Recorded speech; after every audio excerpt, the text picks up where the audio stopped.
이 시간 살 하나님 말씀은 갈라디아 5장 22절에서 오늘은 26절까지입니다. 찾으신 분은 다 일어나서 하나님 말씀 봉독합니다. 갈라디아 5장 22절에서 26절까지입니다. 오늘은 마지막 26절을 함께 읽겠습니다. 갈라디아 5장 22절. 오직 성령의 열매는 사랑과 희락과 화평과 오래 참음과 자비와 양선과 충성과 공의와 절제는 이 같은 것을 금지할 법이 없느니라. 그리스도 예수의 사람들은 육체와 함께 그 정욕과 탐심을 십자가에 못 박았느니라. 만일 우리가 성령으로 살면 또한 성령으로 행할지니. 다 함께 읽겠습니다. 헛된 영광을 구하여 서로 노엽게 하거나 서로 투기하지 말지니라. 아멘. 자리해 주십시오.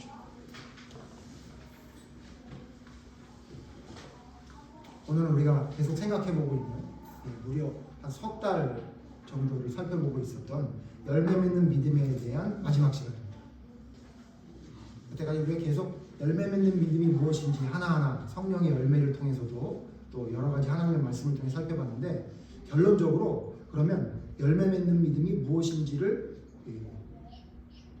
한 문장으로 정리한 말씀이 오늘 성경에 나오기 때문에 이 말씀을 통해서 우리의 믿음이 그냥 단순히 믿는다고 이야기하는 믿음이 아니라 하나님께서 인정하시고 우리의 삶 속에 성령의 열매가 열매 맺는 그러한 믿음으로 나가기 위해서는 성경에서 말하는 열매 맺는 믿음이란 무엇인지를 정확하게 여러분 정의하고 넘어가야 될 것 같습니다. 그래서 오늘 말씀을 보면요, 열매 맺는 믿음이 무엇인지를 분명히 말해주고 있는데, 우리가 그 전에 살펴봤던 성령의 9가지 열매를 하나하나 생각하면 좀 어렵죠. 물론 성령의 9가지 열매를 여러분 순서대로 다 외우는 사람도 있고 그것이 무엇인지를 의미하는지를 이해하는 사람도 있지만 9가지는 힘드니까 오늘 딱 한 문장으로 정리해 준 말씀이 나옵니다. 이것만 여러분 알게 되면 열매 맺는 믿음이 무엇인지를 분명하게 알 수 있는데, 그게 뭐냐면 그게 오늘 읽은 24절 말씀입니다. 다시 한번 여러분 24절을 같이 읽죠. 같이 읽겠습니다. 시작. 그리스도 예수의 사람들은 육체와 함께 그 정욕과 탐심을 십자가에 못 박았느니라. 여러분 여러 가지를 쭉 살펴봤는데 이걸 한 문장으로 하면 바로 24절입니다. 무슨 얘기냐면 열매 맺는 믿음을 가진 사람들, 성령의 9가지 열매가 맺히는 사람들은 어떤 사람이냐? 정욕과 탐심을 육체와 함께 십자가에 못 박는 사람입니다. 여러분, 나의 육체의 정욕과 탐심을 십자가에 못을 박아서 죽게 하면 뭐가 열매 맺게 되죠? 성령의 열매가 열매 맺게 되는 겁니다. 이게 바로 결론이에요. 그러니까 여러 가지를 이야기했지만 여기서 강조하는 결론이 뭐냐면, 그러므로 네가 성령의 열매를 맺으려면 뭘 해야 된다는 거예요? 너의 육신의 정욕과 탐심을 십자가에 못 박으면 된다. 안타까운 건 뭐냐면 이 말씀을 빼고 성령의 9가지 열매를 아무리 설명하면요, 제가 볼 땐 뜬구름 잡는 이야기가 될 수 있습니다. 좋은 이야기죠. 여러분 성령의 열매 중에 나쁜 게 어디 있습니까? 어떤 사람에게 말해도 그건 좋은 거라고 얘기할 내용이지 않아요? 사랑, 희락, 기쁨, 화평, 오래 참음, 자비, 양선, 충성, 온유, 절제, 이거 싫어할 사람이 어디 있어요? 그런데 문제는 뭐냐면 이것이 열매 맺기 위해서는 여러분 선제돼야 될 게 있는 게, 그게 뭐냐면요, 성령이 우리에게 오심으로 인해서 성령의 사람이 됐다는 건 뭐냐면요, 우리의 육신과 함께 그 정욕과 탐심을 십자가에 못을 박는, 그게 못이 박혀져야 성령의 열매가 맺혀지는 거죠. 왜 우리의 삶 속에 성령의 열매 맺는 믿음이 나타나지 못합니까? 왜냐하면 우리가 아직 어쩌면 아직도 우리의 정욕과 탐심을 십자가에 못 박지 않았기 때문에. 그게 못 박았으면 당연히 나타납니다. 제가 이제 재밌는 얘기 하나 하면요, 제 삶 속에 쓸데없는 시간을 보내는 게 뭔지를 요즘 찾아서 그것을 하나씩 줄여나가는 작업들을 좀 하고 있어요. 왜냐하면 제가 희한하게 시간이 점점 빨리 가고 있다는 걸 점점 느껴요. 제가 나이가 들어서 더 그런 것 같기도 한데 점점 시간이 빨리 가고 있다 이런 생각을 하면서 시간이 모자라다 이런 생각을 하는데, 생각해보니까 하루의 삶을 제가 쭉 이렇게 돌아보니까 제 삶 속에 쓸데없는 시간을 보내는 시간들이 너무 많다는 것을 보게 됐어요. 그래서 지금부터 다는 아니라도 하나하나 줄여나가자 라고 생각을 해서 뭐가 제일 필요 없는 건가 쭉 살펴봤더니 저의 삶 속에 제일 필요 없는 거 하나를 발견했어요. 그게 뭐냐 했더니 그게 페이스북을 보는 시간이에요. 제가 페이스북 계정이 있거든요. 그래서 페이스북에 뭐가 떠요. 그럼 그 페이스북에 뭐가 쭉 나오는 게 있어요. 그럼 제가 이렇게 올려서 봐요. 물론 제가 유튜브도 보는데 페이스북도 본단 말이에요. 그래서 유튜브를 본 다음에 그 다음 포스가 뭐냐면 페이스북을 봐요. 그래서 나한테 무슨 메시지를 보냈나? 근데 너무 웃긴 거 뭐냐면요. 페이스북에 저한테 메시지를 보낸 게 7년 됐더라고요. 그러니까 무슨 얘기냐면 보내지도 않을 메시지를 찾아보고 있는 거예요. 그리고 거기에서 무슨 또 잠깐 화면들이 나오는 게 있잖아요. 뭐 내용들이 나오는 게 있잖아요. 그걸 또 보고 있더라고요. 제가 가만히 생각해 봤더니 제 인생에 가장 필요 없는 시간이 뭔가 했더니 페이스북은 안 봐도 될 것 같더라고요. 왜냐면요. 페이스북에 본 내용이 유튜브에도 나와요. 유튜브에 본 내용이 페이스북에도 나오더라고요.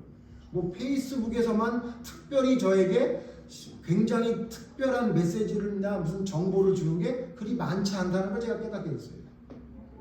뭐 이 설교를 듣는 분 중에 페이스북을 디스하는 건다 이렇게 생각하는 사람이 있을지 모르겠는데 별로 많은 사람이 안 보니까 걱정할 필요 없겠죠.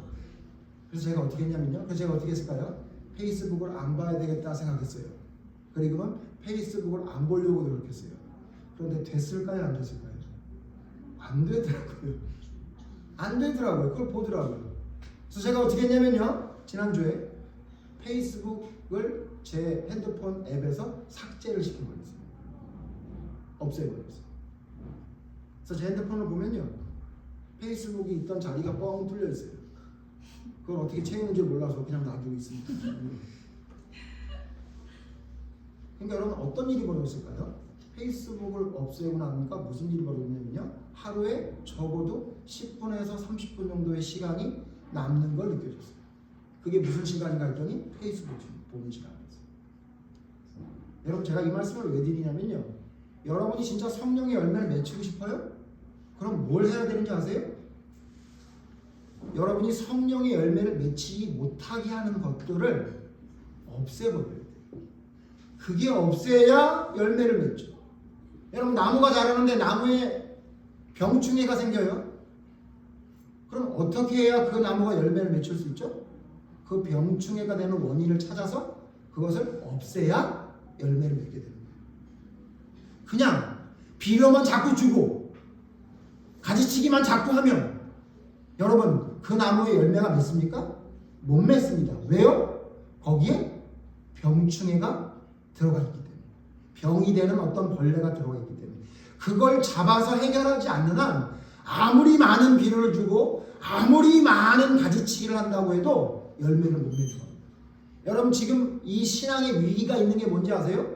나에게 어떤 병이 있는지 나에게 어떤 문제가 있는지를 찾아서 그것을 잘라내지 않으니까 아무리 많은 말씀을 듣고 아무리 많은 찬양을 듣고 아무리 많은 기도를 해도 희한하게 삶의 열매는 안 맺힙니다. 왜요? 병들었어요. 내게 병든 걸 잘라내야 그 다음부터 새로운 잎이 나고 새로운 가지가 맺히고 새로운 열매가 맺히는 겁니다. 그런데 왜 성령의 열매가 맺지 못해서 열매 맺는 믿음이 나타나지 못하는가? 말씀을 통해 계속 고민해봤더니 뭐가 문제냐면요.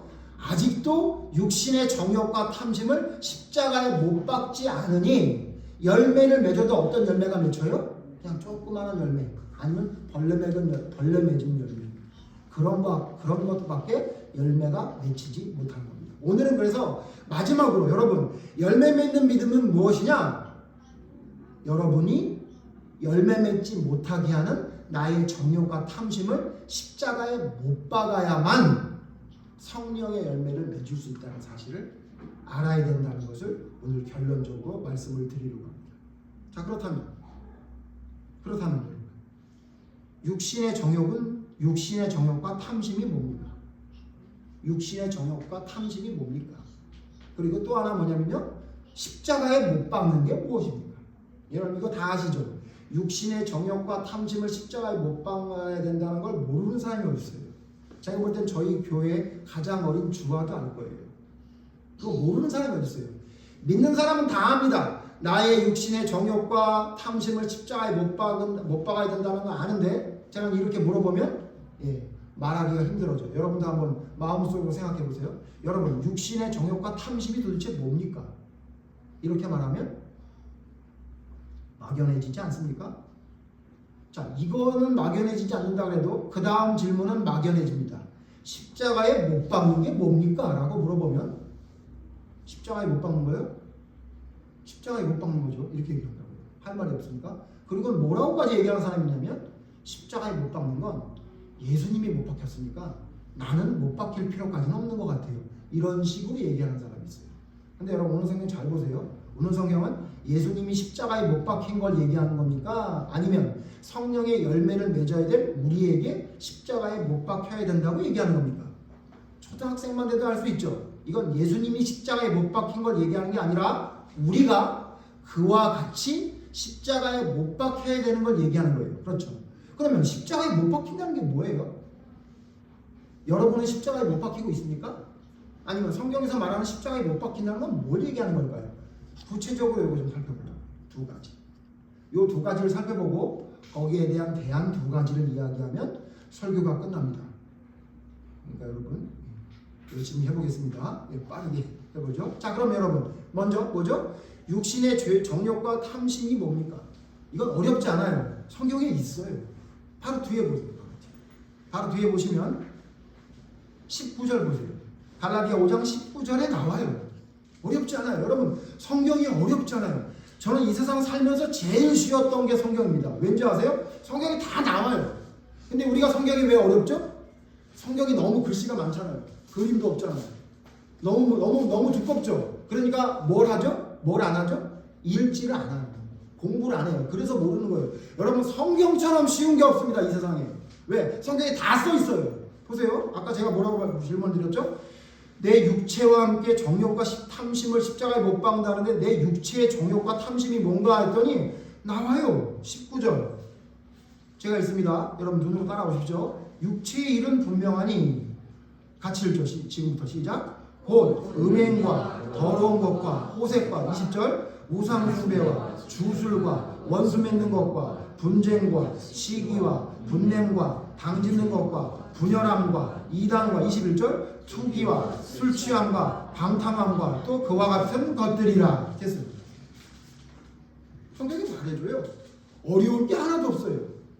여러분 하나님을 경외하는 게 뭔지 아십니까? 그럼 성경에 있을까요? 없을까요? 성경에 있어요. 시편과 잠언에 보면 하나님을 경외하는 것은 그러고 뭐라고 나와요. 그러니까 여러분 우리 성경이 얼마나 쉬워요. 뭐가 궁금하면 성경에서 찾으면 돼요. 근데 희한한 건 뭐냐면 성경의 의문을 자꾸 책에서 찾으려는 사람들이 많아요. 책에서. 성경책이 아니라 다른 사람이 어떤 책에서 찾으려고 해요. 그러다 보니까 무슨 문제가 생겨요? 그 사람이 성경에 없는 것을 자기 책에 섞어놓으면 그게 성경인 줄 알게 돼요. 그래서 여러분 우리 교인들은 안 그러겠지만 믿음을 진짜 올바르게 가지고 싶잖아요. 다른 책도 보셔야 되겠지만 가장 많이 집중해서 봐야 될 건 뭐냐면요. 하나님의 말씀을 자세히 봐야 돼요. 그러면 성경에 다 있어요. 자, 여기 뭐라고 얘기했죠? 성령의 열매를 맺기 위해서는 우리의 육체와 함께 정욕과 탐심을 십자가에 못 박아야 되는데 육체의 일이 뭔가 했더니 이렇게 자세하게 설명했어요. 자, 그럼 질문 하나 합시다. 육체의 일은 이 많은 것 중에 한 가지만 하면 육체의 일이에요? 아니면 이 모든 것을 다 해야 육체의 일이에요? 한 가지만 해도 육체의 일이죠. 육체의 일을 쭉 나열한 거죠. 이거 말고도 육체의 일이 더 많이 있겠죠. 그러니까 무슨 얘기냐면 육체의 일이라는 것이 분명하게 드러나는 것이 너무 많다는 거예요. 그 중에 하나만 내가 가지고 있어도 그게 뭐라는 거죠? 내가 아직 육체의 정욕대로 산다는 얘기죠. 맞죠? 그러면 여러분 이 말씀을 통해 여러분 뭘 알면 되냐면요. 내가 육체의 정욕이 있는지 있는지 없는지를 보려면 여기에 나열한 것 중에 나와 관계된 게 있는지를 보면 돼요. 여러분 음행하십니까? 아유 목사님 무슨 음행을 해요. 그래 보면 됩니다. 호색 뭐죠? 음탕한 걸 좋아하는 거. 그거 좋아하세요? 아유 그건 아니에요. 우상 숭배하세요? 그건 아니에요. 다행이네요. 무슨 주술 어디 점치고 어디 가서 막 그런 거 하는 거 좋아하세요? 그것도 아니에요. 누구랑 원수 맺는 거 좋아하세요? 나는 취미가 사람과 원수 맺는 거예요. 그런 사람 별로 없잖아요. 근데 그 다음부터가 문제예요. 분쟁. 뭐가 나뉘어요? 그다음 시기. 분내. 그죠? 그리고 제일 힘든 건 뭐죠? 21절 술 취함. 이게 뭐래요? 이런 것들이 이런 기타 등등이 뭐래요? 그게 육체의 정욕이래요. 그러니까 무슨 얘기예요? 여기서 말하는 모든 육체의 일을 어디에 못 박아야 된다고요? 십자가에 못을 박아야 된대요. 근데 여러분 하나님을 믿고 따른다는 사람이 아직도 여전히 분쟁하기 좋아하고 아직도 시기가 아주 시기심으로 가득하고 아직도 계속 무슨 일만 되면 분내고 저도 회개합니다. 저도 화를 좀 냈잖아요. 예배드리기 전에. 그죠? 술 먹는 거 좋아. 술 취하는 게 아무렇지 않다 생각해요. 여러분 그러면 이걸 뭐라 그러는 거냐면요. 이게 아직도 우리에게 육체의 정욕이 남은 거예요. 쉽죠? 육체의 정욕이 뭐라고요? 내 육신이 원하는 걸 하는 것이 육체의 정욕이에요. 하나님이 원하시는 걸 하는 게 아니라 내 육신이 원하는 걸 하는 거예요. 내가 육신이 원하는 걸 하면 그게 뭐라고요? 그게 육체의 정욕이에요. 그건 여러분 하나님의 뜻과 어긋나는 작은 것 어느 것 하나 다 말하는 거예요. 하나님의 뜻과 어긋나지 않으면 그건 문제가 없는 거예요. 그죠? 근데 하나님의 뜻과 어긋나는 것인데 내 욕심을 위해 하는 게 있다. 그거 다 여러분 육체의 정욕입니다.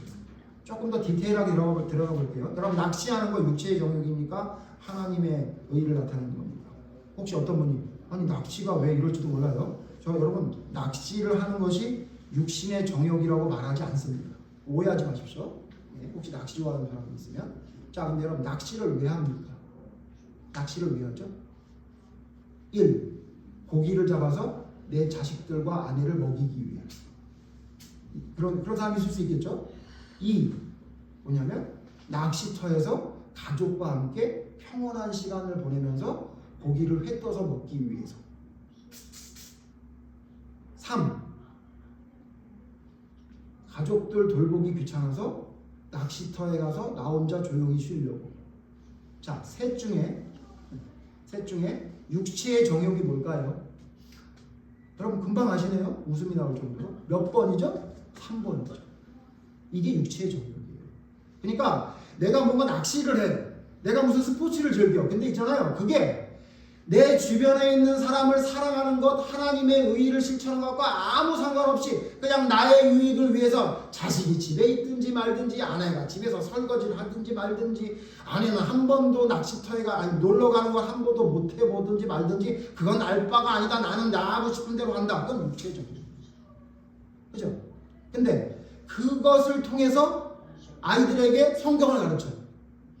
낚시하는 게 힘들지. 네 아빠. 사람을 낚는 건 더 힘들다. 고기를 낚는 어부보다 우리는 사람을 낚는 어부가 돼야 돼. 아빠가 너에게 이걸 가르쳐주기 위해 낚시터에 왔다. 그럼 여러분 그 낚시터는 자주 가십시오. 근데 보통 아이들도 데려가기를 싫어하더라고요. 낚시 좋아하는 사람들. 왜? 애들이 떠들면 고기가 안 잡힌대요. 그건 육신의 정욕을 위해서 간 거잖아요. 그쵸? 이해되세요? 제가 더 급진적으로 말합니다. 여러분 술을 마시셨어요? 술을 마시는 게 뭘 위해서였어요? 믿지 않는 사람이 술자리에 가서 한 잔만 먹으라 그래서 한 잔을 받아 먹으면서 그 사람을 위해 최선을 다해 복음을 전했어요? 저는 하나님은 아닙니다만 하나님이 그걸 술 취한 자여 저주를 받아라 이렇게 말하시지 않을 것 같아요.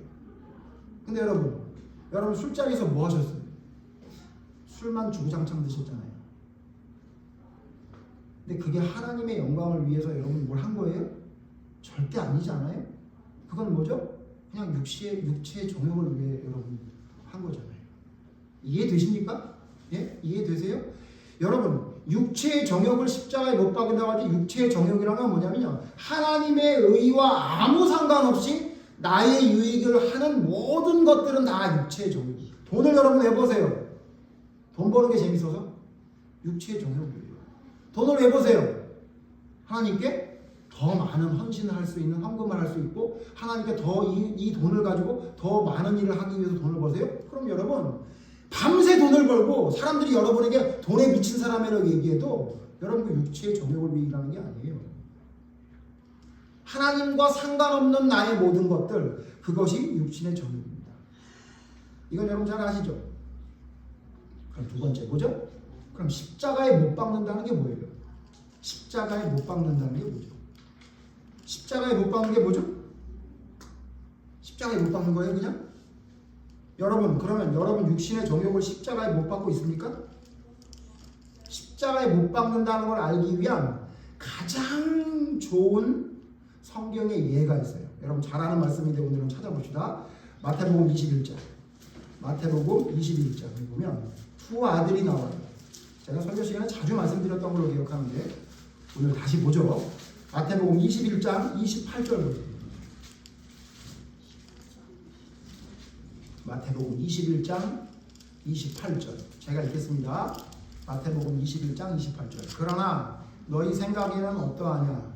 어떤 사람에게 두 아들이 있는데 맏아들에게 가서 이르되 얘 오늘 포도원에 가서 일하라 하니 대답하여 이르되 아버지 가겠나이다 하더니 가지 아니하. 아시죠? 첫째 아들이 아버지가 가라 그랬더니 예 그러고 안 갔대요. 그 다음 30절입니다. 둘째 아들에게 가서 또 그와 같이 말하니 대답하여 이르되 실소이다 하였다가 그 후에 뉘우치고 갔으니. 자, 마태복음 21장에 말하고 있는 예수님이 두 아들의 비유는 뭐죠? 첫째 아들, 둘째 아들 두 아들이 있었는데 첫째 아들은 아버지가 포도원에 가서 일하라 그랬더니 예 그러고 안 간 아들이고, 두 번째 아들은 안 가겠다 그래놓고 그리고 나중에 생각해보니까 안 되겠다 그래서 간 사람이에요. 그렇게 말하고 31절 이렇게 말해요. 같이 읽죠. 시작. 그들 중에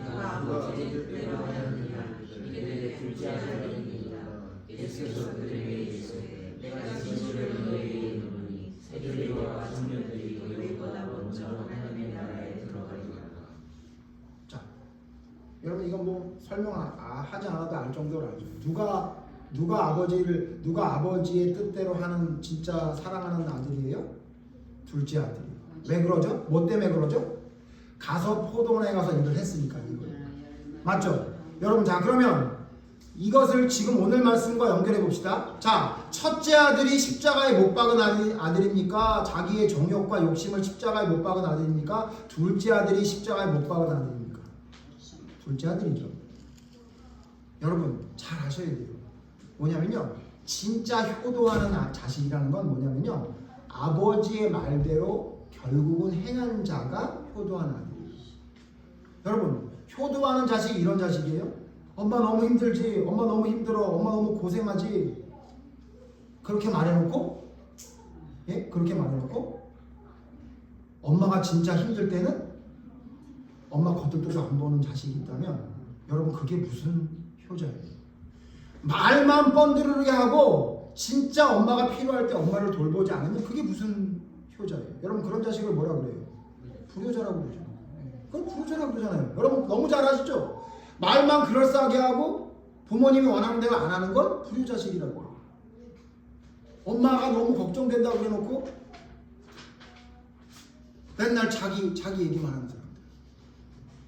여러분 제가 허리가 아픈 거 아시죠? 예? 제가 허리가 아파요. 예? 허리가 아픈데 제가 허리가 아프다고 우리 이제 80이 넘으신 우리 어머니한테 우리 어머니가 아우 내가 허리가 너무 아프다고 그랬더니 제가 나도 아파. 엄마만 아파? 엄마는 나이 들어서 아픈 거고 난 젊은데 허리가 아프다고. 누가 더 비참하겠어 엄마. 어때요? 효자예요? 썩을 놈이죠. 썩을 놈. 이해되세요? 뭐가 진짜 믿음이고 뭐가 진짜 사랑이고 뭐가 진짜 효도냐면요, 내가 아프고 내가 좋고 내가 이런 것만 이야기하는 게 아니라 진짜 저분이 뭘 필요한지를 필요를 채워주는 거예요. 그게 여러분 진짜 사랑이고 그게 진짜 믿음 아니에요? 아니 부모님이 어디가 아픈지는 생각도 안 하고, 예? 부모님 생일 전날 자기 아픈 얘기만 하고 있으면 그게 부모님을 정말 사랑하는 거예요? 특정인을 얘기하는 게 아닙니다. 여러분 오해하지 마십시오. 예? 그러려면 차라리 여러분 그 드라마에 보면 이런 내용 나오죠? 자기가 불치의 병을 앓고 있는데 부모에게 얘기하지 않아. 그거 왜 얘기하지 않았대요? 나중에 알고 보니까 부모님이 걱정할까 봐. 그게 진짜 효도하는 자식이죠. 근데 여러분 나 불치의 병이야.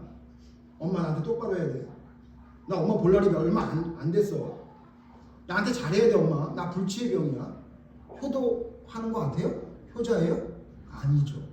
여러분 제가 극단적으로 희화해서 여러분이 말씀드렸지만 여러분 이해되십니까? 뭐가 진짜 믿음이고 뭐가 진짜냐면요. 자기가 말로만 하는 게 아니라 자기의 삶으로 보여주는 거예요. 나는 가기 싫어. 나는 가기 싫은데 아버지를 생각하니까 가야 되겠어. 그게 여러분 십자가에 못 박는 거라고요. 제가 제 아내한테 불만이 좀 있거든요. 제 아내가 저를 별로 사랑하지 않는 것 같은 생각이 많이 들어요. 심지어는 제 자식들에게 물어보니까 엄마는 그렇게 아빠를 사랑하지 않는 것 같아라고 인정할 정도로 제 아내는 아주 어른입니다. 어른 마녀라고 부를 정도로 아주 그런 사람이에요. 표정이 별로 없어요. 근데 어느 날 제가 저 사람이 나를 사랑하는구나라는 걸 깨닫게 됐어요. 뭘 보고 깨닫게 됐냐면요. 설거지를 하고 있더라고요. 근데 제가 아는 제 아내는요. 설거지하는 걸 정말 싫어합니다. 그리고 어느 날 보니까 요리를 하고 있어요. 제가 그걸 보니까 저 사람이 정말 나를 사랑하는구나 그렇게 생각했어요. 왜냐하면 제 아내는 요리하는 걸 정말 싫어합니다. 그래서 저희 집에 오셔서 냉장고를 열어보면 재료가 거의 없습니다. 왜 그러냐 물어봤더니 냉장고에 재료가 차 있으면 자기 마음이 부담이 된대요. 집에서 들어가기 싫은가 봐. 뭔가 요리를 해야 되니까. 제가 잘 알아요. 칼질? 주부가 된 지 지금 30년이 거의 돼가는데 저렇게 칼질하는 여자도 몇 없을 겁니다. 정말 어설픕니다. 제가 잘 알아요. 근데요 아무 소리 안 하고 요리를 만들고 있어요. 그리고 어느 날은 저 먹으라고 자기는 먹지도 않는 멸치를 볶아서 저를 주면요 감동이 와요. 아 저거 나를 위해 만들었구나 이렇게. 여러분 아시겠지만 오죽 사랑하는 표현이 없으면 그걸 사랑한다고 느끼겠냐고 여러분도 느끼고 계시겠지만 제가 깨닫게 됐어요.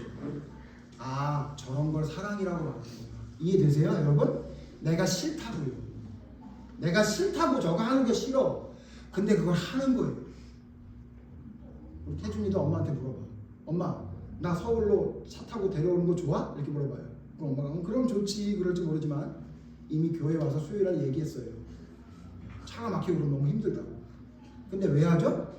사랑해서 하는 거예요. 이해되십니까? 여러분 제가 이 말씀을 왜 자꾸 강조드리냐면 믿음을 자기 확신 말로 고백하는 걸로 자꾸 끝내버리는 사람들이 너무 많아요. 여러분 그거 아니라고요. 여러분 혹시 말로는 나 예수님 잘 안 믿겨. 예수님이 진짜 나를 사랑하는지 잘 모르겠어. 그렇게 말해도 예배의 자리에 나와서 하나님의 말씀을 들으면서 그렇게 하려고 애쓰는 사람은 그 사람이 진짜 믿는 사람이에요.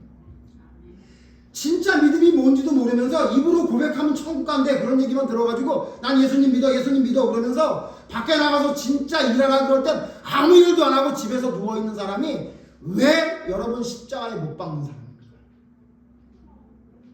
나의 육체의 욕심과 정욕을 십자가에 못 박는다는 건 뭘 말하는 건지 아세요? 말하는 게 아니라 그렇게 가서 행동하는 거예요. 살아가는 거예요. 그게 싫다고요. 설거지가 싫어요. 음식 만드는 게 싫어요. 밖에 나가 돈 버는 게 싫다고요. 근데 사랑하는 내 가족들을 위해 사랑하는 내 사람을 위해 내가 기꺼이 할 수 있는 게 사랑이든 여러분 진짜 올바른 십자가에 못 박는 건 뭐냐면요 내가 하고 싶은 대로 사는 게 아니고요 내 느낌대로 살아가는 게 아니라 내가 하고 싶은 게 있는데 내가 좋은 게 있는데 그걸 과감히 제가 페이스북을 지워버리는 것처럼 지워버리는 거예요. 그걸 십자가에 못 박는다고 얘기하는 거예요. 전 도대체 십자가에 못 박는다는 걸 뭐라고 설명할 수 있을지 모르겠어요. 그런 이상한 믿음의 사람. 말은 그러고 포도원에 가지 않는 사람이 그 사람이 도대체 뭘 십자가에 못 박는 겁니까? 내 정욕과 욕심을 십자가에 도대체 뭘 못 박은 거예요? 대답하기 싫은데 대답한 거? 이해가 잘 안 되는데 대답을 한 거? 여러분 그거는요 다예요 다. 그러니까 오죽하면 예수님이 이 말씀을 하고 누구와 비교를 했어요? 너희들보다 세리와 창기가 먼저 천국에 간다고 얘기하잖아요. 야 그렇게 말하는 게 뭐가 중요하냐? 세리나 창기들은 대답은 제대로 못해도 그들은 세례 요한의 말을 듣고 회개했다. 니네는 뭐 했냐 도대체. 여러분, 십자가에 못 박는 게 뭔지 아십니까? 살펴보셔야 돼요. 내가 도대체 육신의 정욕, 성경에서 말하는 육신의 정욕 중에 뭘 가지고 있지? 체크하세요.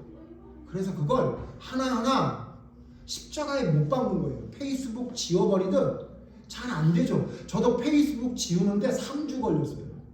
그게 뭐라고 그걸 붙들고 있었는지 모르겠어요. 도대체 그게 뭐라고. 예? 메시지도 7년 전인가 뭐 4년 전인가 5년 전에 오래전에 메시지 한 번 온 거 말고는 없는 그런 메시지를 누가 나한테 보낸다고. 거기다 메시지 보낼 사람은 나한테 전화하지 않겠어요? 그걸 뭐라고 붙들고 있냐고요 도대체. 여러분, 진짜 믿음의 사람이란 뭐냐면요, 과감하게 필요 없는 걸 없애버리는 결단이에요. 그리고 그 결단이 나의 행동으로 옮겨지는 거예요. 그게 여러분 십자가에 못 박는 거예요. 그래서 오늘 성경 보세요. 그래서 이걸 뭐라 그래요? 육체의 정욕과 탐심을 십자가에 못 박는 걸 또 한마디로 뭐라 그래요? 그걸 뭐라 그러냐면요, 16절 갈라디아 5장 16절 같이 읽죠. 시작. 내가 이르노니 너희는 성령을 따라 행하라. 그리하면 육체의 욕심을 이루지 않고. 육체의 욕심을 이루지 않고 십자가에 못 박는 걸 뭐라 그런다고요? 성령을 따라가는 거예요. 이걸 뭐라 그런다고요? 성령 받았다고 그러는 거예요. 이해되세요? 성령을 따라 행한다고 그랬어요. 성령 받은 사람은 성령 받았어요로 끝나는 게 아니에요. 한 달란트 받은 사람 기억나시죠? 한 달란트를 받았는데 아무것도 안 해. 그러니까 뭐라 그래요? 지옥 가라 그랬잖아요. 쉽게 말해서. 성령을 받았어요. 그럼 성령을 받은 사람은 어떻게 된대요? 성령을 따라 행한대요.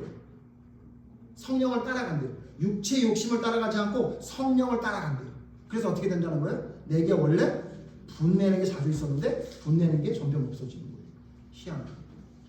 내가 원래 누가 좀 잘 되면 그것 때문에 시기가 나가지고 배가 아파서 잠도 안 왔던 사람인데 남이 잘 되는 게 내가 오히려 기뻐져. 그게 성령을 따라 변화된 하나님의 사람이 성령을 따라가는 삶이 되는 거예요. 이게 바로 뭐냐면, 그렇게 성령을 따라가는 사람, 성령이 내게 작동되어져서 성령이 시키는 대로 따라가는 사람이 돼야 뭐가 열매가 맺혀지는 거예요? 성령의 열매가 맺혀지는 거예요. 되게 쉽죠? 얼마나 쉬워요. 그러므로 믿음은 관념이 아니에요. 지식이 아니에요. 입으로 고백하는 게 아니에요. 그거로 끝나는 게 아니라, 이게 그거 없어도 된다는 얘기가 아니라, 그거로 끝나는 게 아니라 내가 생각했고 그렇게 고백을 했으면 그대로 가는 거예요. 누구를 따라? 육체의 욕심을 따라가 아니라 어떻게? 성령을 따라가는 거예요. 근데 성령을 따라가려면 반드시 뭘 해야 된다고요? 육체의 욕심을 죽여야 돼요. 십자가에 못 박혀야 돼요. 그래야만 가능한 거예요. 여러분, 우리의 삶 속에 성령의 열매가 왜 못 맺힙니까? 아직도 여러분 분명히 성령의 열매가 아닌, 성령을 따라가는 삶이 아닌 여러분 육체의 욕심을 따라가는 게 분명히 있을 거예요. 그게 많으면 많을수록 성령의 열매는 안 맺혀요. 왜? 성령을 따라가는 게 아닌데 어떻게 성령의 열매를 맺혀요? 자, 이제 결론이. 그러면 어떻게 하면 여러분 우리가 육체의 정욕을 따라가지 않고 성령을 따라가는 것인지 알 수 있을까요? 방법을 두 가지 제시하고 오늘 마치겠습니다. 어떻게 하는 것이 성령을 따라 행하는 것이고, 어떻게 하는 것이 육체의 정욕과 탐심으로 살아가지 않게 되는 것인가? 나는 성령을 따라 살고 있는지 아니면 육체의 정욕과 탐심을 따라 살아가고 있는지 뭘 통해 알 수 있을까요? 첫 번째, 자유로 육체의 기회를 삼는지 보면 됩니다. 성경 말씀 보시죠. 갈라디아 5장 13절 보세요. 갈라디아 5장 13절 보시죠. 같이 읽어요. 시작. 형제들아, 너희가 자유를 위하여 부르심을 입었으나 그러나 그 자유로 육체의 기회를 삼지 말고 오직 사랑으로 서로 존경하라. 성경을 한쪽만 보면요 큰일 나요, 여러분. 그리스도 안에 자유를 누리자, 그리스도 안에 있으면 우리가 자유를 누리자, 이것만 여러분 알고 있으면 어떤 길로 갈 확률이 많냐면요, 그리스도 안의 자유가 내 마음대로 뭐든지 해도 된다는 생각을 가지게 돼요. 자유라는 단어 자체에 가지고 있는 이미지가 그런 이미지거든요. 마음대로 해도 된다는 이미지가 들어있기 때문에 그리스도 안에 자유 자꾸 그것만 자꾸 얘기하면 우리가 어떤 방향으로 흘러가냐면 내 마음대로 아무거나 해도 된다로 흘러갈 확률이 너무 많아요. 그런 위험성이 너무 많더라고요. 그래서 여기 뭐라 그랬어요? 너희가 이 자유로 뭘 하지 말래요? 육체의 기회를 삼지 말고. 그러니까 여러분이 어떻게 하면 되냐면요. 내가 그리스도 안에 자유를 가졌다고 하면서 내 육체의 기회를 자꾸 삼는지를 보면 돼요. 그리스도의 자유로. 그래서 여러분 이런 말씀 들으면 절대 안 돼요. 이런 얘기하는 사람들이 있어요. 예수님을 믿고 예수님이 우리를 위해 십자가를 복해 돌아갔기 때문에 내가 좀 음행해도 하나님이 구원받게 해주셔.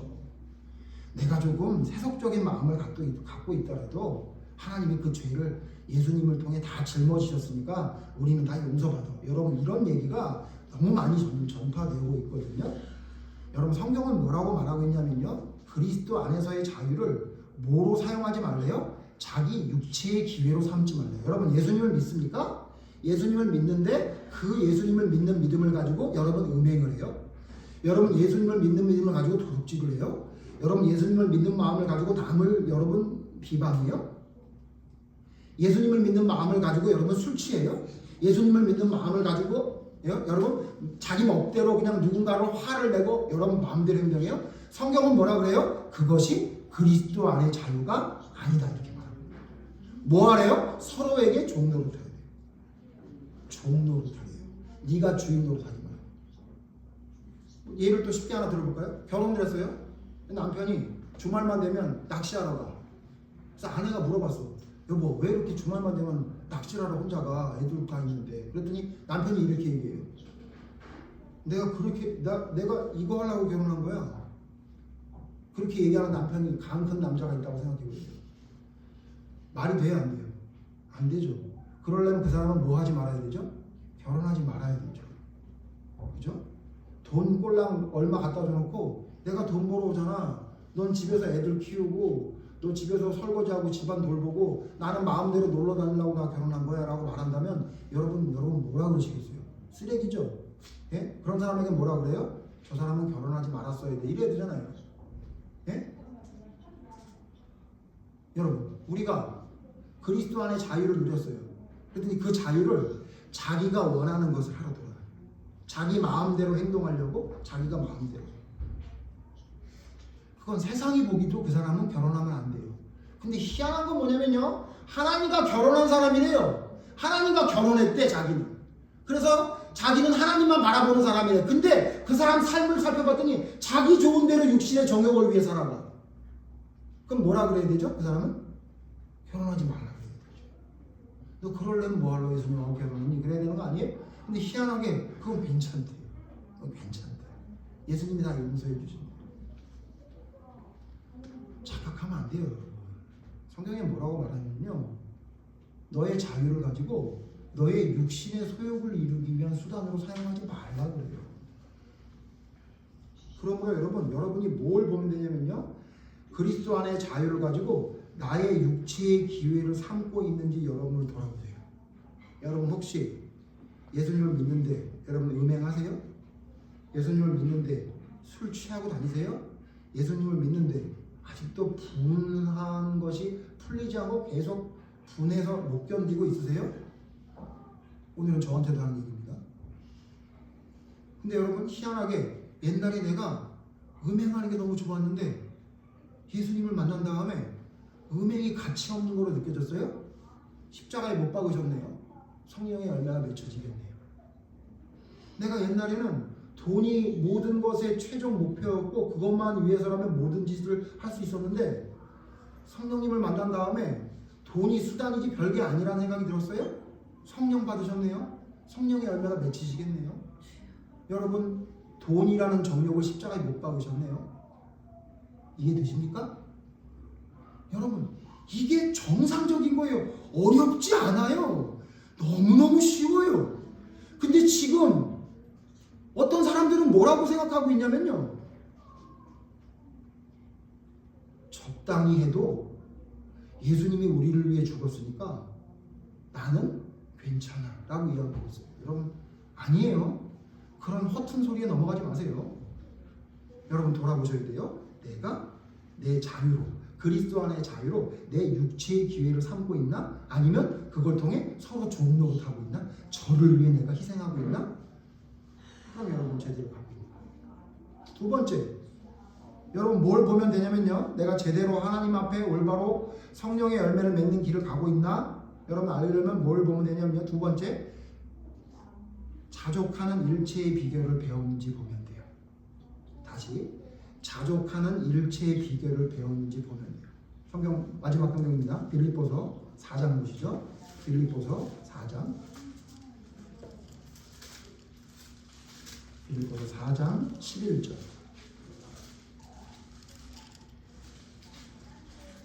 빌립보서 4장 11절 제가 읽습니다. 여러분 따라오십시오. 눈으로. 내가 궁핍함으로 말하는 것이 아니니라. 어떠한 형편에든지 나는 자족하기를 배웠노니 나는 비천에 처할 줄도 알고 풍부에 처할 줄도 알아. 모든 일 곧 배부름과 배고픔과 풍부와 궁핍에도 처할 줄 아는 일체의 비결을 배웠느니라. 13절 같이 읽죠. 시작. 내게 능력 주시는 자 안에서 내가 모든 것을 할 수 있느니라. 여러분 성령 안에 있는 육체의 정욕을 십자가에 못 박아서 성령을 따라 살아가는 사람의 가장 큰 특징이 뭐냐면요, 어떠한 상황에도 자족할 수 있는 일체의 비밀을 배웠어요. 누구한테 배웠다는 거예요? 이거 하나님께, 예수님께, 성령님께 배웠다는 거예요. 그러니까 성령을 받은 사람의 특징이 뭐냐면요, 자기의 육신의 욕심과 정욕을 십자가에 못 박고 성령을 따라 행하는, 성령의 열매를 맺는 사람의 가장 큰 특징이 뭐냐면 어떠한 상황이든 만족할 수 있는 일체의 비밀을 깨달았어요. 그래서 어떤 때도 만족한다고요? 풍부할 때도 하나님 감사합니다. 교만하지 않고. 궁핍할 때도 감사합니다. 아주 비참한 상황에 처했을 때도 하나님 그래도 감사합니다라는 걸 깨닫는 일체의 비밀을 배웠대요. 그 일체의 비밀 때문에 내가 뭘 할 수 있대요? 내가 모든 것을 할 수 있대요. 내가 할 수 있는 게 아니라 성령님을 통해 내게 주신 그 능력 때문에 내가 궁핍해도 모든 걸 할 수 있어요. 여러분 궁핍할 때 모든 걸 할 수 있는 사람이에요, 여러분? 예? 사람 중에 비천하고 궁핍한 상황에 처해 있는데 모든 걸 할 수 있는 사람이 어디 있어요? 사람 그거 못해요. 근데 어떤 사람은 할 수 있죠. 왜 할 수 있는지 아세요? 내가 하는 게 아니라 성령님이 나에게 그걸 할 수 있는 비밀을 알려줬다니까요. 여러분 풀리지 않는 문제 있잖아요. 그때 일타 강사한테 가면 금방 알려주죠. 왜 그걸 내가 하루 종일 붙들고 있는 게 왜 해결되지 않다가 왜 갑자기 해결됐죠? 그 사람이 뭘 알려줬어요? 비밀을 알려줬죠. 그러니까 풀 수 있는 거예요. 그러니까 내가 하는 게 아니라 비밀을 알려준 그 성령의 능력으로 내가 모든 걸 할 수 있는 거예요. 그 모든 것이 뭐라고요?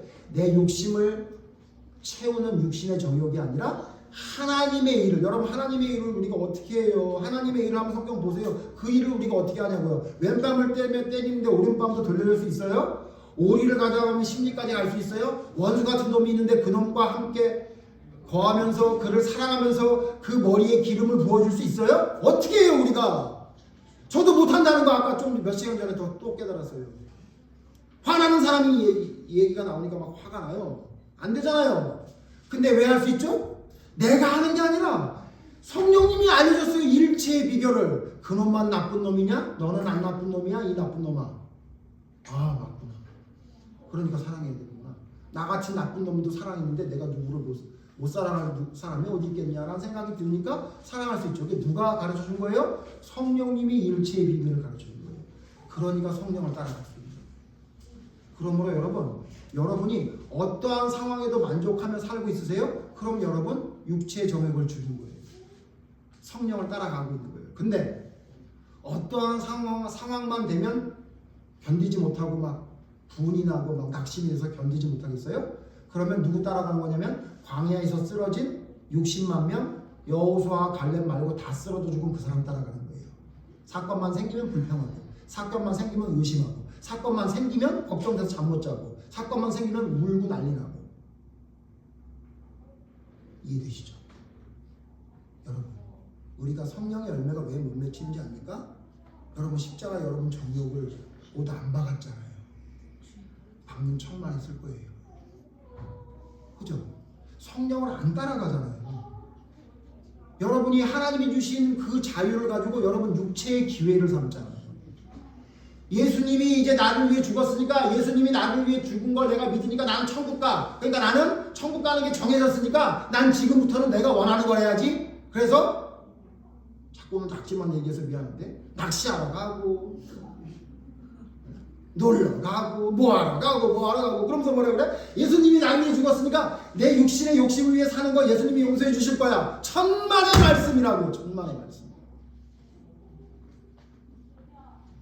하나님의 목적이 결여된 나의 욕심을 채우는 일을 위해 살아가는 사람은 절대로 성령을 받은 사람이라고 볼 수 없는 사람이라고 봐야 돼요.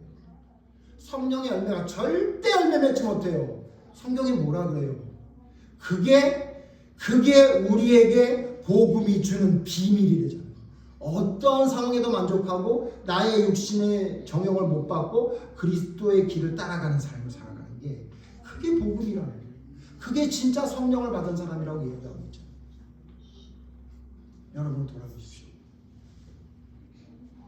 여러분 육체의 기회를 삼고 있지 않습니까?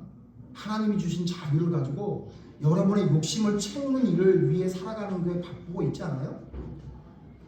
아무리 노력을 해보십시오. 아무리 좋은 설교를 듣고 아무리 성경을 100장을 외우고 찬송을 200장 300장을 줄줄 외우고 기도를 100시간을 해보십시오. 성령의 은혜가 맺히나? 안 맺힙니다. 여러분. 육신의 정욕이 남아있는데 십자가에 못 박지 않았는데 그 형식적인 기도와 형식적인 찬송과 형식적인 설교를 듣는 시간이 여러분은 얼마나 변화시킬 것 같습니까? 안 죽었는데 여러분 그게 어떻게 해요? 주님이 살아납니까? 작은 것 하나까지도 하나하나 죽여가는 성화의 삶이 내게 있을 때에 그 성령님이 나로 하여금 모든 것을 지배하고 충만해서 하나님의 길을 가게 되는 것이지, 적당히 대충 그렇게 살아가면서 왜 그게 성령을 받은 사람이고 왜 그게 성령의 열매를 맺는 거라고 하는 거예요.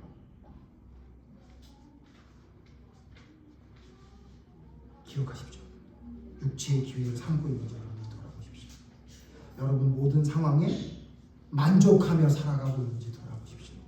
그게 잘못됐다면 여러분 아직도 여러분의 정욕을 십자가에 못 박지 못하고 있는 거예요. 아직도 못 박지 않은 몇 가지가 남아있는 겁니다. 그것을 온전히 하나님 앞에 내려놓고 성령이 나를 지배하게 하심으로 인해 성령의 뜻대로 하나님이 원하시는 것들을 행할 수 있는 길을 따라갈 때에 그 자가 바로 성령의 이 9가지 열매가 주렁주렁 열매 맺는 믿음을 살아갈 수 있을 것입니다. 여러분 집중하십시오.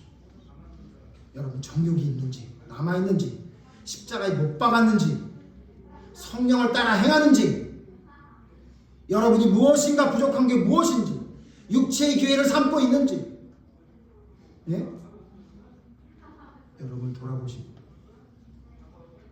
여러분 현재의 상황 속에서 하나님의 그 말씀이 나의 현실로 나타날 수 있는 올바른 믿음이 여러분에게 나타나질 때 그 일을 통해 성령의 열매가 끝없이 열매 맺는 놀라운 하나님의 능력을 보게 될 것입니다. 기도하겠습니다. 하나님 육신의 정욕과 욕심을 십자가에 못 박아야만 하나님 성령의 열매가 맺는다는 것을 성경은 분명히 말하고 있습니다.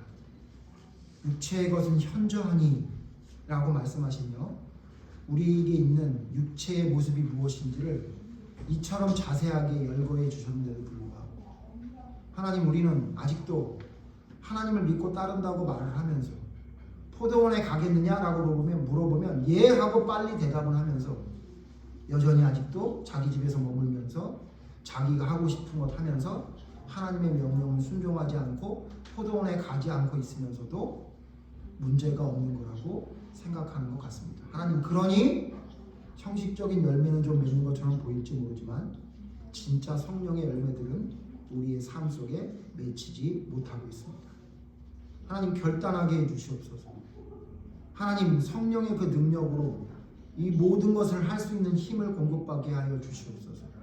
그래서 하나님의 말씀대로 순종하며 그 길을 따라가는 것이 바로 십자가에 못 박는 일이라는 사실을 기억하며 내 육신의 정욕이 무엇인지를 찾아 하나하나 십자가에 못 박는 믿음의 삶을 살아가는 저희가 될 수 있도록 인도해 주시옵소서. 예수님이 나를 위해 죽었다는 그 자유함이 내가 원하는 대로 살아도 된다는 적당한 믿음으로 흘러가지 않을 수 있도록 하나님 인도해 주시옵소서. 그래서 모든 상황 속에서 만족할 수 있는 기쁨을 성령을 통해 공급받을 수 있는 저희가 될 수 있도록 인도해 주시옵소서. 하나님께서 명령하시는 그 명령을 순종하는 삶을 살아가는 것이 이 세상의 가장 기쁜 일이라는 사실을 깨달을 수 있는 하나님의 능력이 우리의 삶에 나타날 수 있는 저희가 될 수 있도록 인도해 주시옵소서. 올바른 믿음이 바로 세워지기를 원합니다. 십자가에 못 박으신 예수님을 따라 나도 모든 것을 십자가에 못 박을 수 있는 믿음의 길을 걸어가는 저희가 될 때에 성령의 놀라운 열매가 맺힐 수 있음을 기억하며 내가 하나님 앞에 부족한 것이 무엇인지를 찾아 하나하나 바로 세우는 놀라운 역사가 삶에 일어날 수 있도록 성령님 역사하여 주시옵소서. 그렇게 되기를 간절히 바라오며 예수님 이름으로 기도드립니다. 아멘.